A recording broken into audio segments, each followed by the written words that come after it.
There's no Western leader that has been in office as long as you have. Do I care about that? Because the Western leader is a Western leader. Because electorates normally throw people out. The nature of electorates and democracies is that people get tired of it and they move to another person. That is if you are telling me, you know, that everyone has to conform to what the West tells us to do. Hello everybody, wherever you're watching us from. This is AfriPost and we welcome you to watch this video. On 15th November 1884, Otto von Bismarck, Leopold II and other European leaders gathered in Berlin in what was dubbed the Berlin Conference. This conference was created with the purpose of ensuring that the European countries got to share resources in Africa equally.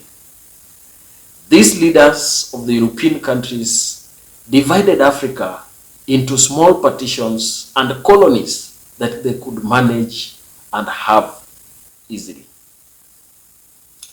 The only problem that happened is that as this meeting of partitioning and dividing Africa into small countries was taking place, African people were not involved. What happened is that the white man divided Africa into what they needed, depending on the resources that they needed. And they took each country as their properties. And that is why you realize, even to date, the question about slave trade, the question about African independence is still asked everywhere we go.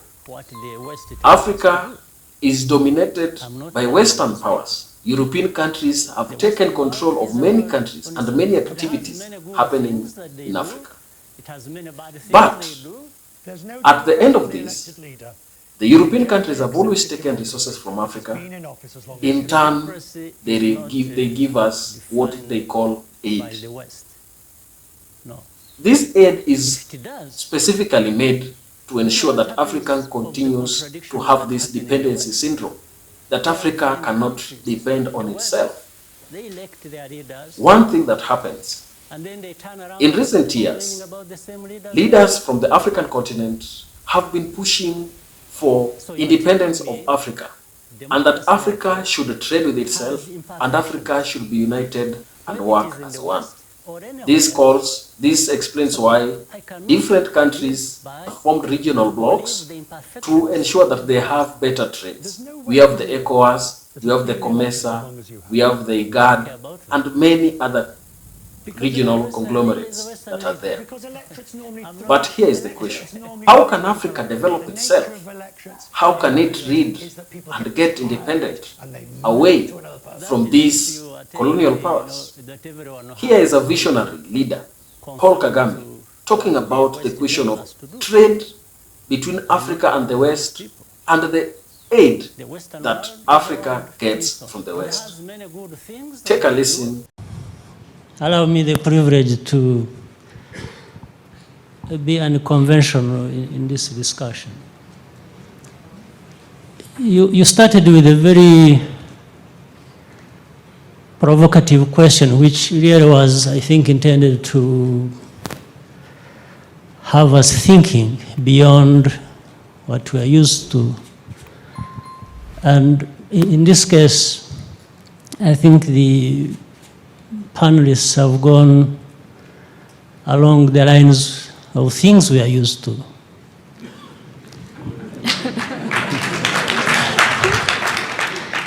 And I start with the point you made when you were asking the question of preference between the markets and the aid. And I think there was grossing over the problem, and people saying, you see, we need both, and it was as if there was none that was better than the other, and so on and so forth. This is a blunder. Number one, first of all, this question can only be asked in Africa, not in any other region of this world. Which in itself tells you that there is something wrong even with the way people are arguing the case. Because it is now a given that aid and capital markets, are the same. You see, it's not, you can't say you don't need this. I mean, first, aid is more political than anything else. Markets are less political, markets are neutral. Look at the rest of the world. The only thing you're talking about, why you highlight aid, sometimes that to the point that if you say anything about aid, it may be used against you. You see, this is the only place we can be having this conversation. But at the same time, the panelist from Tanzania has made a good point. He illustrated all kinds of wealth lying all over the place from Africa and being recycled to us in the form of aid and then, in the end telling you, you must be humble, you must keep quiet. Don't say some of these things. I mean, what are we talking about here, honestly? Mr. President, do you want to come take over the moderation, sir? So, I think I have to come in early a little bit before the others so that maybe they try and change their arguments a little bit and move in another direction. So, yes, let's not be diplomatic, let's not gloss over issues, let's not, markets are markets. We know what they have for us, outweighing what we have in aid by thousands of times, please. So why do we leave something here that we know is more important for us by any measure and account? And then we start saying, no, but let's not even make a comparison. You see, we need both,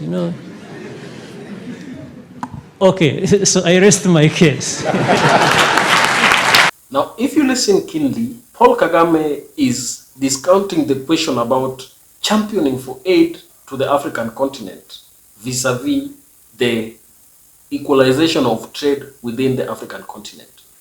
One question that is there in Africa is that we have been brought up knowing that the best thing that African can get from the West is that we can only get aid from those countries, but we cannot be equals.